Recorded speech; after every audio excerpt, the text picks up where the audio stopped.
Un nouvel accident ferroviaire est survenu mardi près de Barcelone, alors que l'Espagne entamait 3 jours de deuil national suite à la catastrophe d'Adamuz. Le conducteur a perdu la vie et au moins 37 passagers ont été blessés quand un train de banlieue a percuté les débris d'un mur effondré sur la voie. Selon la compagnie ferroviaire, le drame serait dû aux fortes pluies qui se sont abattues sur la région ces derniers jours. Estaban 5 graves y una de ellas estaba con un atrapamiento físico que llamamos nosotros importante. A partir de aquí pues hemos tenido que hacer maniobras de escarcelación y nos ha requerido unas maniobras ciertamente complejas, pero pues al cabo de un tiempo le hemos podido liberar. Ce n'était pas le seul accident survenu mardi en Catalogne. À 100 km au nord, un autre train a heurté des rochers tombés sur une voie, mais personne n'a été blessé. Ces 2 accidents sont survenus 2 jours à peine après la catastrophe ferroviaire d'Adamuz près de Cordoue, dont le bilan est désormais de 42 morts et de plus de 120 blessés.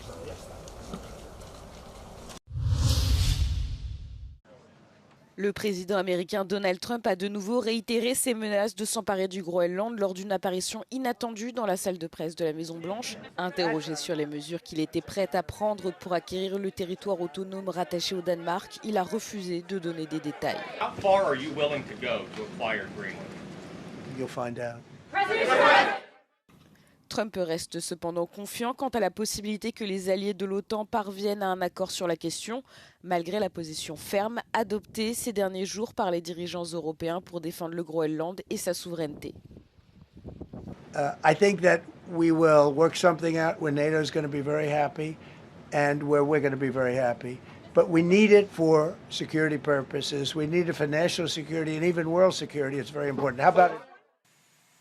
L'insistance continue de Trump ces dernières semaines sur le fait que tout accord autre que l'acquisition du Groenland par les États-Unis est inacceptable, met à l'épreuve les limites de la stratégie plus souple adoptée jusqu'à présent par l'Europe dans ses relations avec Trump. Au cours du week-end, le président américain a promis de nouveaux droits de douane à plusieurs pays européens qui ont envoyé des troupes au Groenland en signe de solidarité.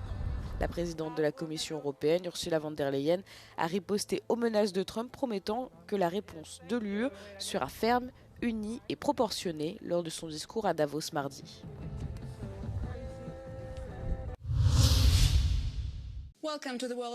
Les présidents de l'Azerbaïdjan et de l'Arménie se sont réunis lors du panel d'Euronews au Forum économique mondial de Davos. C'est leur première apparition commune depuis la signature d'un accord de paix historique négocié par le président américain Donald Trump à la Maison-Blanche en août.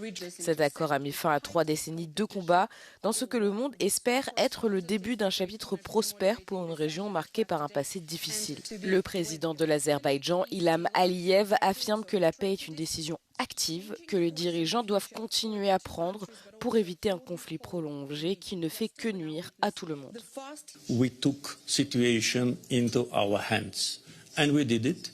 We restored justice, international law, our sovereignty, territorial integrity, and then we achieved peace. And then we stopped.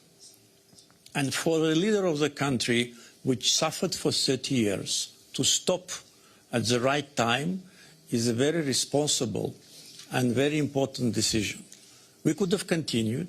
I want to be very open with you and with the audience. But that would lead to endless wars. That would lead to more sufferings, more victims.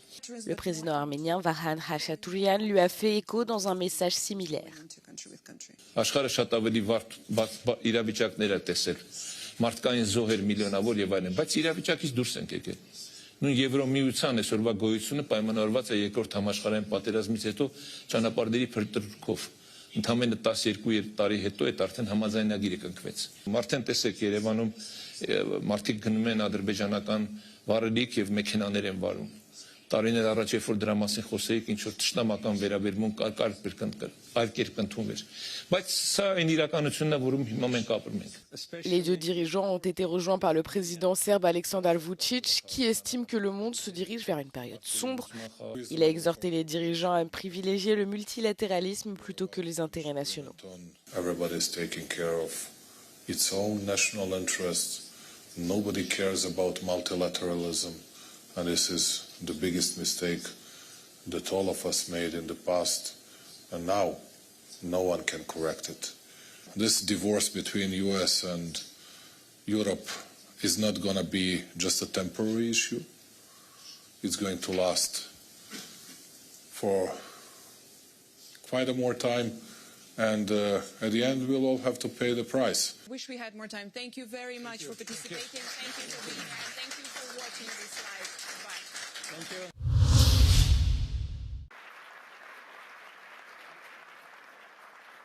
À Davos, où se tient le Forum économique mondial, Emmanuel Macron a estimé, selon ses mots, que le monde traversait une période d'instabilité et de déséquilibre du point de vue sécuritaire et économique. Alors que Donald Trump menace de s'emparer du Groenland et d'imposer des droits de douane aux pays ne soutenant pas son projet d'annexion, le président français a appelé à refuser la loi du plus fort et a dénoncé une dérive vers l'autocratie et davantage de violence. Europe has very strong tools now, and we have to use them when we are not respected, and when the rules of the game are not respected, by the way. The anti-coercion mechanism is a powerful instrument, and we should not hesitate to deploy it in today's tough environment. Dans le même temps, depuis Kiev, Volodymyr Zelensky a fait part de sa crainte que le dossier groenlandais ne détourne l'attention de la guerre qui se poursuit en Ukraine. Le président a exhorté Washington à poursuivre ses efforts diplomatiques aux côtés de l'Europe.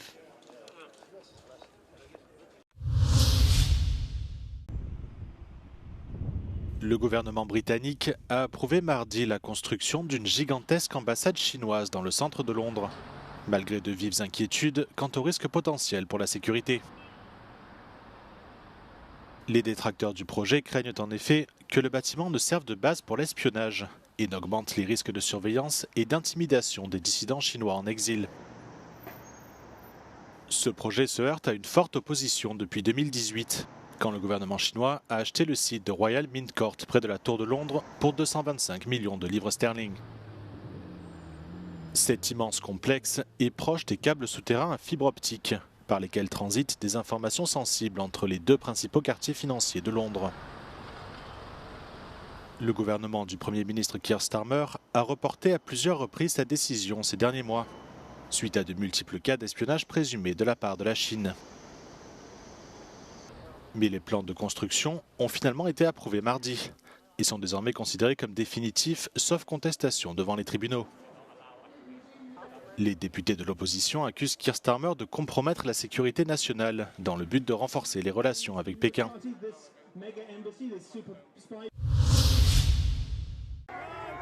Alors que l'Iran vient de violemment réprimer de vastes mouvements de protestation, le neveu de l'ayatollah Ali Khamenei affirme à Euronews que son oncle résistera jusqu'à la dernière goutte de sang. Aujourd'hui médecin ORL dans le nord de la France, Mahmoud Moradkhani est un opposant au régime iranien de longue date. Il a fui l'Iran à 22 ans et est arrivé en France en 1986, 7 ans après la révolution islamique. Il dit espérer que son oncle sera un jour arrêté et jugé. Je ne pense pas qu'il soit sur le point de départ. Je ne pense pas qu'il abandonne. Ali Khamenei fait partie des dictateurs comme Ceausescu et ils resteront jusqu'à dernière minute.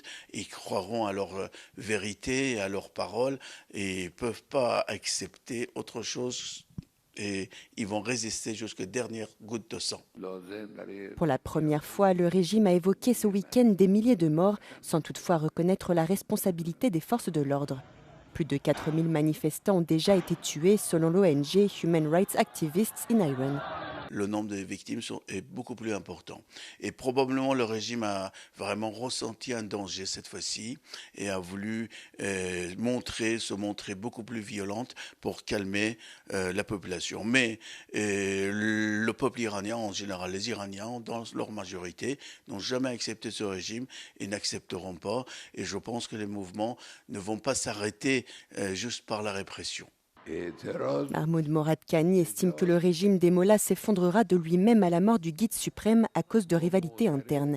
Un scénario que le docteur préfère à une intervention extérieure qui pourrait mener, selon lui, à l'anarchie et au terrorisme. En contact régulier avec son pays d'origine, il rapporte que certains manifestants se sentent trahis par le président des États-Unis, Donald Trump, qui les avait initialement soutenus. Les manifestants, les Iraniens, ont cru que Trump ferait quelque chose, et les aiderait militairement. Après l'histoire de Venezuela, il y a eu un espoir. Mais personnellement, je n'ai jamais eu l'espoir en Trump et je ne suis pas en accord avec sa façon de faire et sa politique. Si certains observateurs affirment que l'ayatollah Ali Khamenei veut désigner son fils Mojtaba comme successeur, Mahmoud Moradkhani estime lui que le guide suprême iranien n'a pas préparé sa succession et ne pense pas encore à sa mort. Le président chypriote a inauguré l'exposition Les mythes de Chypre au centre des visiteurs du Parlement européen à Strasbourg, en présence de la présidente du Parlement européen, Roberta Metsola. Nikos Christodoulides a souligné que l'exposition était née d'un besoin profond de préserver, promouvoir et diffuser le patrimoine culturel de l'île. Pour le président chypriote, les mythes et traditions d'un lieu ne sont pas seulement des récits du passé, mais des histoires vivantes qui relient les générations, reflètent des valeurs communes et font partie intégrante de notre identité culturelle. Roberta Metsola a été guidée par la directrice du bureau de presse et d'information de Chypre qui a souligné que le musée présentait une introduction à cette culture chypriote. L'exposition présentait 8 mythes particulièrement célèbres à Chypre. Celui des dragons, du vin des chevaliers, des pierres de Digénis, l'histoire de Sainte-Hélène et la Sainte-Croix, de Sirolota, le mythe du déluge, d'Adonis et des châteaux de Riga. L'exposition restera ouverte jusqu'à la fin de la présidence chypriote du Conseil de l'UE au centre des visiteurs du Parlement européen à Strasbourg.